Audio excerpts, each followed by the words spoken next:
కేంద్రంలో మళ్లీ మరోమారు బీజేపీ అధికారంలోకి వస్తే దేశంలో ప్రజాస్వామ్యం మటుమాయమైపోతుంది అన్న భయాలు రాజకీయ పార్టీలో వ్యక్తమవుతున్నాయి. చైనా అధ్యక్షుడు జాన్పింగ్ తరహాలో రాజ్యాంగాన్ని మార్చేసి జీవితకాల ప్రధానిగా తన్ను తాను ఆయన ప్రకటించేసుకున్న ఆశ్చర్యం లేదని విపక్ష నేతలు అంటున్నారు. వ్యవస్థలపై విశ్వాసం, రాజ్యాంగంపై గౌరవం లేదా అన్న విధంగా మోడీ తీరు ఉంది అన్నది పరిశీలకుల విశ్లేషణ. 2024 సార్వత్రిక ఎన్నికల్లో బీజేపీ గెలిస్తే శాశ్వతంగా అధికారంలో ఉండేలా రాజ్యాంగాన్ని మార్చి రాజరిక వ్యవస్థను ప్రవేశపెట్టేందుకు ఆయన వెనుకాడరని ఆమ్ ఆద్మీ పార్టీ అంటోంది. దేశంలో ప్రజాస్వామ్యాన్ని పరిరక్షించుకునేందుకు, నియంతృత్వం కబంధ హస్తాల్లోకి దేశం వెళ్లిపోకుండా కాపాడుకునేందుకు విపక్ష పార్టీలు అన్ని ఐక్యం కావాలన్న విషయంలో బీజేపీయేతర పార్టీలన్నీ కూడా ఏకాభిప్రాయంతోనే ఉన్నాయి. 2024 ఎన్నికల్లో బీజేపీ హ్యాట్రిక్ ను అడ్డుకోవాలంటే విభేదాలు విస్మరించి కలిసి నడవాల్సిన అవసరాన్ని కూడా విపక్షాలు గుర్తించాయి. అయితే అలాంటి కలయిక ద్వారా ఏర్పడే కూటమికి నేతృత్వం వహించే పార్టీ, కూటమి ప్రధాని అభ్యర్థి ఎవరు అన్న అంశం వద్దే ఈ ఐక్యత పీఠముడులు పడుతోంది.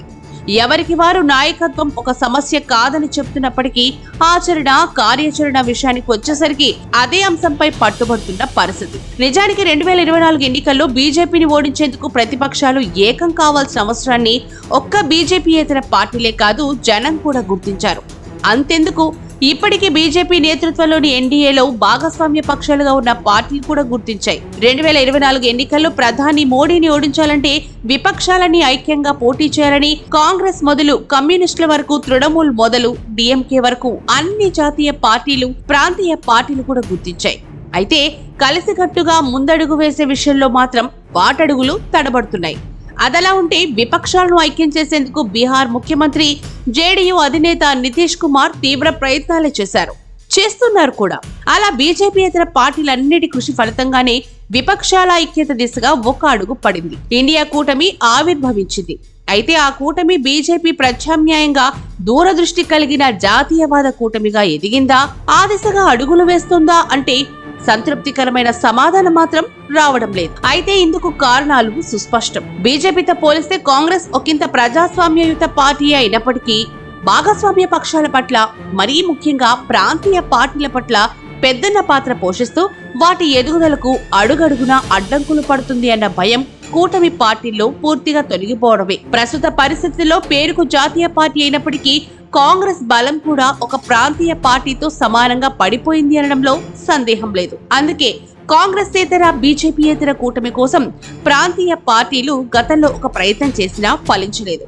ఇక ఇప్పుడు అనివార్యంగా మోడీ అనే పెద్ద గీతను చిన్నది చేయడానికి అవి కాంగ్రెస్ తో చేతులు కలపక తప్పని అనివార్య పరిస్థితిని ఎదుర్కొంటున్నాయి.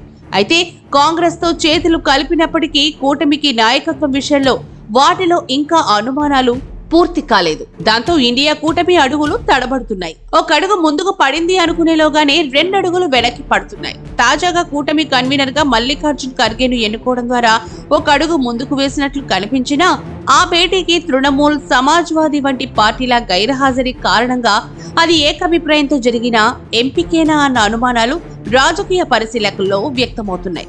ఏదేమైనా ప్రస్తుతం విపక్ష పార్టీలన్నిటి లక్ష్యం మోడీ సర్కార్ హ్యాట్రిక్ సాధించకుండా అడ్డుకోవడమే కనుక నాయకత్వం ఎవరిది అన్న విషయాన్ని పక్కన పెట్టి ఐక్యంగా సాధ్యమైనన్ని ఎక్కువ లోక్సభ స్థానాలను సాధించడమే లక్ష్యంగా ముందుకు సాగాల్సి ఉంటుంది.